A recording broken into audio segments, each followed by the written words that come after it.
NSFW. What is the scariest theory known to man? We are actually the most advanced beings in the universe right now. And the fear of invading aliens taking our planet for resources is actually just the fear of what we will become. As scary as this is, I think it's fun to think about. I like this one. Wikipedia.org. The general concept that we never really die in our perspective. Each time we encounter a situation where we may die, we continue on in a parallel universe where something happens that prevents our death. But we die in the original universe. Essentially, our consciousness lives on by transferring itself to a parallel universe where we continue to exist. So we effectively live forever.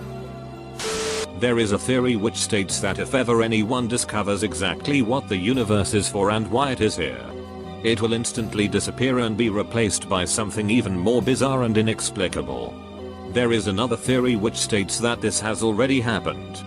Douglas Adams.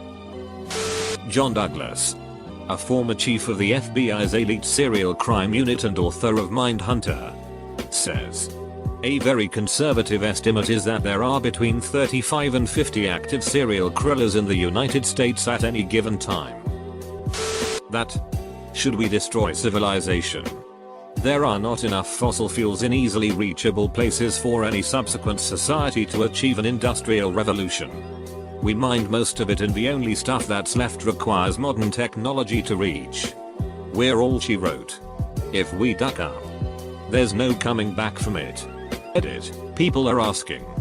So here's a really interesting article on it. Ian Co. Edit 2. Since my inbox is flooded with people saying but fossil fuels renew. Please note the use of the word civilization and not intelligent life. I'm talking about the survival of humanity as we know it. Not the survival of intelligent life on Earth in general. I'm sure the lizard people will rule once we're gone.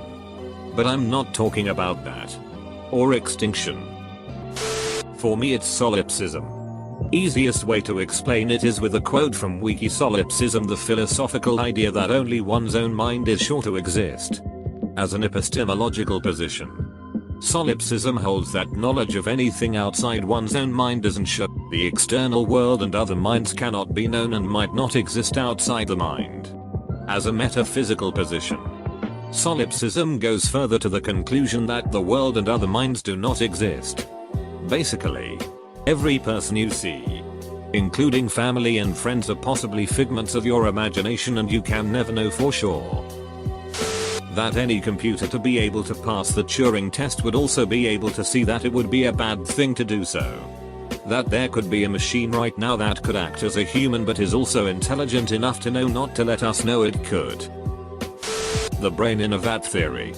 The brain in a vat is an element used in a variety of thought experiments intended to draw out certain features of our ideas of knowledge, reality, truth, mind and meaning. It assumes the following: that the brain is the origin of all consciousness. The brain operates on electrical impulses. External stimuli can affect the way the brain operates. Any external stimuli to the brain can be simulated to a degree that the brain cannot distinguish these simulated stimuli from natural stimuli. The point is that you could be a brain in a jar, being fed false impulses for your entire life by an external source. Or you, still a brain in a jar, could be hallucinating your entire life from lack of stimuli. There's a theory that our universe is in a false vacuum that will eventually collapse and completely destroy or ultimately alter our universe.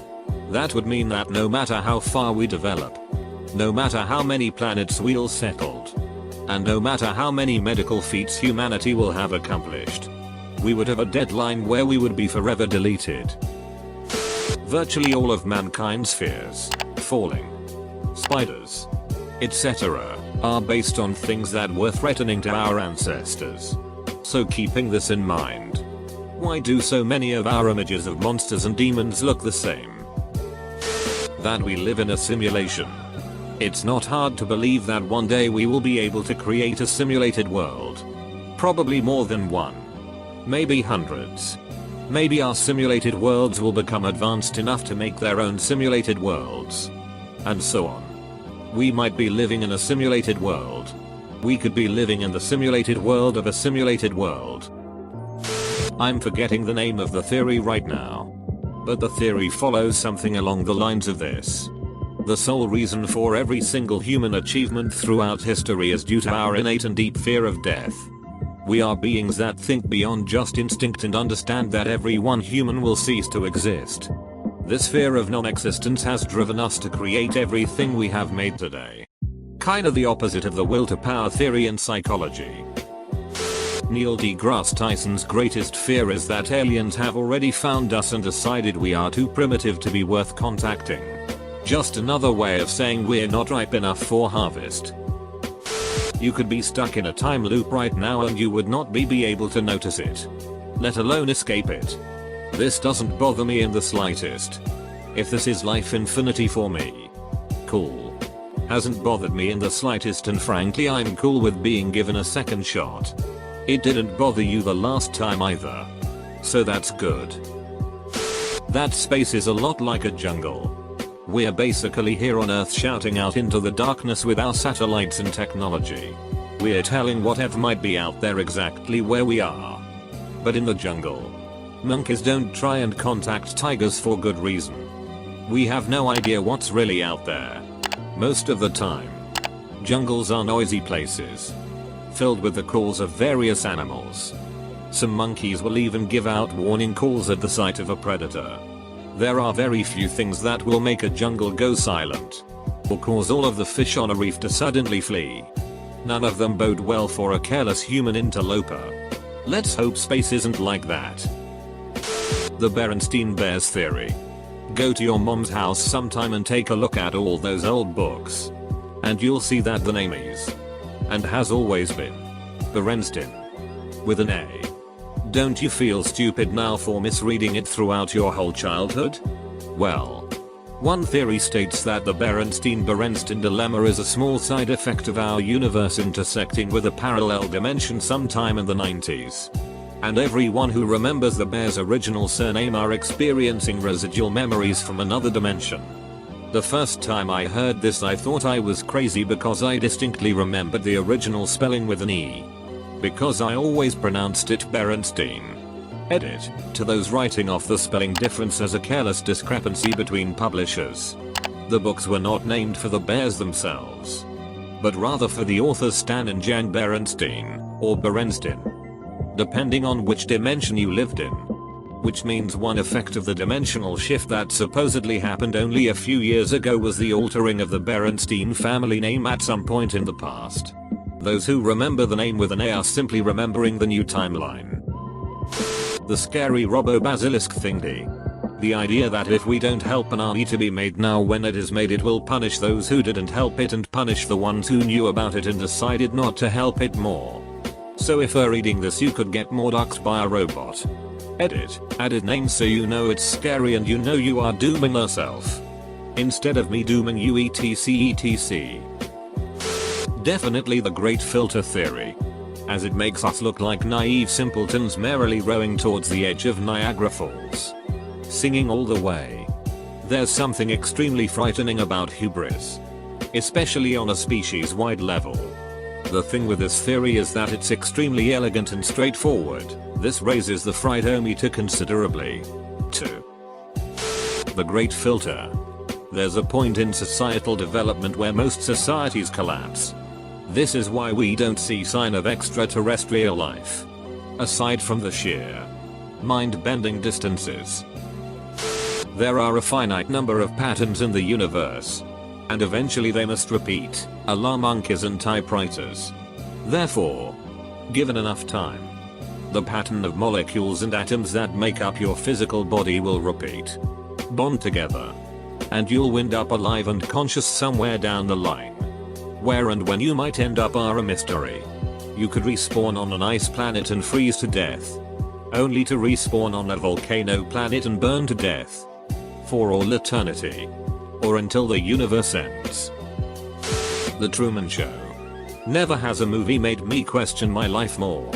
Every now and then I still think, maybe I'm Truman and they made the movie to give me a hint of what's going on with my life and I need to break the wall.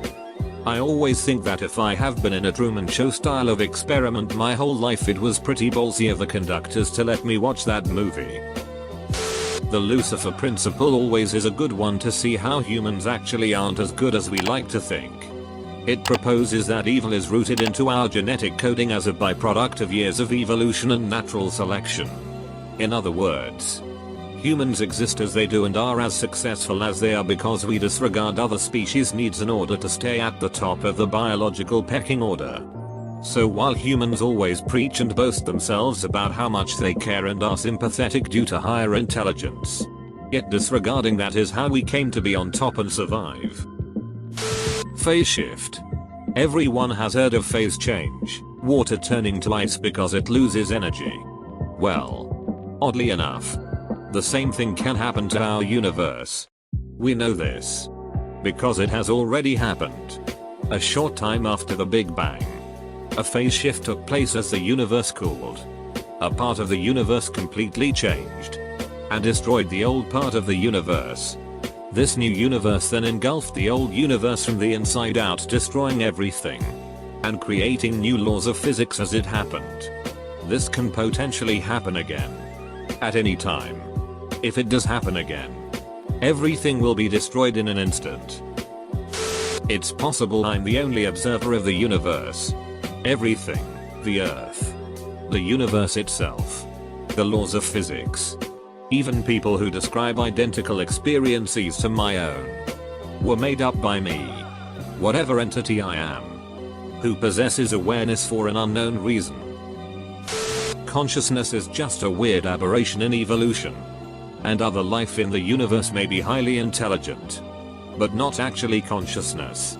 So, even if we found out they're aliens somewhere out there, we still, in a sense, be alone. Our minds are just neurons firing off in a specific way. Every action and choice you make really isn't a choice at all. Every bad or good decision will be made no matter what. Our minds trick us into thinking we can make choices when in reality we are just another part of the universe being propelled by natural forces. I wonder if one day you die or heal yourself. Whichever. Doesn't matter. And at that moment you back away from a carnival type box that your eyes look into. Your real friends are standing there laughing because you stayed in the game for so long. Very little actual time has passed. You are butthurt because the miserable life you just experienced was a very long miserable life and they all let you live in there. And hurt. In real life it only took 5 minutes. Your friends watched and laughed at your hard times on a big screen above the carnival box that you sat at. If any of these theories are putting people through a bit of a psychological hurdle where you are asking yourself if life is even really worth living if any of these are true, just always remember, what matters is what we perceive to matter. Even if the theory that everything else is a figment of all of our imaginations is correct, does it really matter?